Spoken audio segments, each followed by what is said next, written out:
কবিতাৰ শিৰোনাম বান্দৰৰ উৎপাত। কবি চাংকু নিৰঞ্জন বাবা। বান্দৰৰ উৎপাত। কেইদিনমান আগতে বান্দৰ আহি তিয়হৰ জালিবোৰ খাইছিল।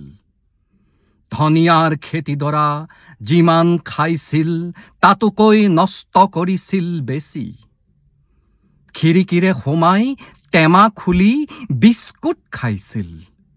টিঙত ধাৰাম ধুৰুম শব্দ কৰিছিল। হাই হাই কৈ মই খেদিলে মোলৈ এনেকৈ চাইছিল যেন সি মোক তাৰ ঘৰটোত থাকিবলৈহে দিছে। এটাই মোলৈ চোৱা দেখি আন কেইবাটাও বান্দৰ আহি মোলৈ চোচা ল'ব খুজিছিল। মই ভাগ্যেহে বাচিলো। এইবাৰ সঁচাকৈয়ে সিহঁতে মোক নটিচ দিছে। মোৰ উপায় নাই। বান্দৰৰ উৎপাতত মই ঘৰ খালী কৰিলো। নাজানো ক'ত থাকিম। এনেকুৱাওতো কোনো ঠাই নাই য'ত বান্দৰ নাই। আপোনালোকক কথাটো জনালো। এই পৃথিৱীখন আমাৰ নহয়, বান্দৰৰ।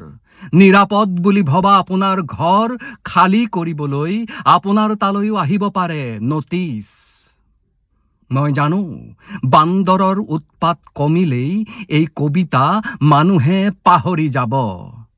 কিন্তু মনত ৰাখিব, বান্দৰবোৰ নাইকিয়া হৈ নাযায়। সিহঁত আহিব আকৌ ঘূৰি পকি। সাৱধান। ধন্যবাদ।